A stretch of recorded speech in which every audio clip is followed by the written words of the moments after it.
Hello friends, আমি মৌমিতা। আমার নতুন একটি ব্লগে তোমাদের আবার স্বাগত আর অনেক অনেক ভালোবাসা। আজ হচ্ছে বৃহস্পতিবার। তো দেখো এখন বাজে প্রায় দুপুর 2:30 কি পৌনে 3টে মতো। আমি সবেমাত্র চান টান করে আসলাম। আর দেখো তোমাদেরকে এখানে আমি একটা জিনিস দেখাই। আমাদের এখানে যে মাটির বাড়িটা ছিল না, তোমরা হয়তো এর আগে আমার ভিডিওতে দেখেছো। যারা আমার রোজকার ভিডিওগুলো দেখো তারা হয়তো খেয়াল করবে মাটির বাড়িটা ছিল, সেটা আজকে হঠাৎ করেই ভেঙে পড়ে গেছে। আর এখানে দেখো মিস্ত্রিগুলো কাজ করছে জলের মধ্যে, আমি তোমাদেরকে সেটা দেখালাম। আর আজ হচ্ছে গুরু পূর্ণিমা, তো তার জন্য বাড়িতে আজকে মা আর আমি মিলে বানিয়েছিলাম হচ্ছে, দেখো আমি এখানে দেখাচ্ছিলাম তোমাদেরকে, লুচি। আর এখানে হয়েছে সুজি, আর এসব দিয়ে খাওয়ার জন্য হয়েছে কুমড়ো আলুর তরকারি। আর এছাড়া হচ্ছে ফ্রিজে আম ছিল যেটা কাটা হয়েছিল। আর এছাড়া দেখো মা আমার আর বোনের জন্য হচ্ছে বসিয়েছিল নিরামিষ ভাত, আলু সিদ্ধ, আর হচ্ছে এই একরকম তরকারি, যেটা দেখো আমি দুপুরে খেয়েছিলাম।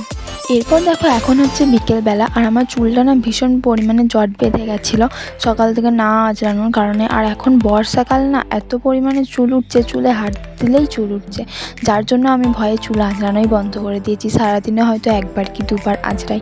তো দেখো এখনও আমি চুল আঁচড়াচ্ছি, চুলটা প্রচুর পরিমাণে জট পড়েছে, তাই বসে বসে জটটা ছাড়াচ্ছিলাম। আর এখনও এত চুল উঠেছে। এরপর এটা হচ্ছে সন্ধ্যের একটু আগে, আমি সন্ধ্যে বলে ওপরে চলে গেছিলাম ঠাকুর ঘরে। আর দেখো পরপর কয়েকদিন ধরে টানা বৃষ্টির জন্য দেখো সব কেমন ভিজা ভিজা হয়ে আছে। গোটা ছাদ একদম কেমন যেন শ্যাওলাটে পড়ে গেছে, আর একদম পুরো ভিজা হয়ে আছে। তারপর এখানে দেখো আমি আমাদের ছাদের যে সমস্ত গাছগুলো আছে আর কি, গাছগুলো তোমাদেরকে দেখাচ্ছিলাম।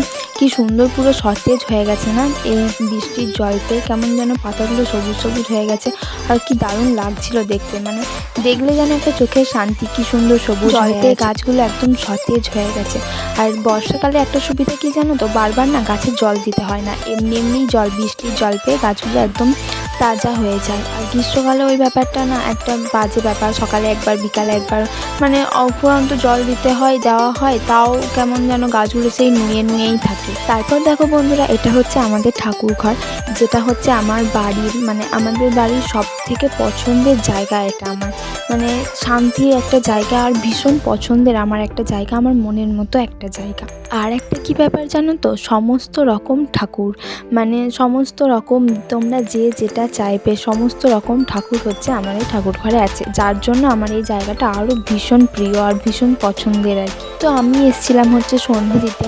তো সন্ধে দেওয়ার আগে আমি তোমাদেরকে আমাদের ঠাকুর ঘরটা একটু দেখিয়ে দিলাম কেমন হয়েছে, মানে সাজানো গোছানো কেমন সমস্ত কিন্তু আমার বাবা আর মাই সাজিয়ে গুছিয়ে রাখে পুরো ঠাকুর ঘরটা। তো কেমন লাগলো তোমরা অবশ্যই কমেন্টে জানিও। তারপর দেখো আমি এখানে হচ্ছে ঠাকুরের সন্ধ্যা জল দিয়ে নিচ্ছিলাম আর কি। আর এখনও না সেরকম চারিদিক অন্ধকার হয়নি, আমি একটু বেলা থাকতেই সন্ধ্যাটা দিচ্ছিলাম। কারণ হচ্ছে আমাদের ঠাকুর ঘরটা যেহেতু ছাদে, আর তার জন্য সন্ধ্যা হয়ে গেলে একা একটু ভয় লাগে আসলে, চারিদিক যেহেতু খোলামেলা, তো ওই জন্য তাই আমি একটু বেলা থাকতেই গেছিলাম সন্ধ্যাটা দিতে। আর এছাড়াও আমার এরপরে আমাকে পড়াতে যেতে হতো, সেটারও একটা তাড়া ছিল। তো আজকের ভিডিওটা এই পর্যন্ত, আবার নতুন কোনো ভিডিওয় দেখা হবে।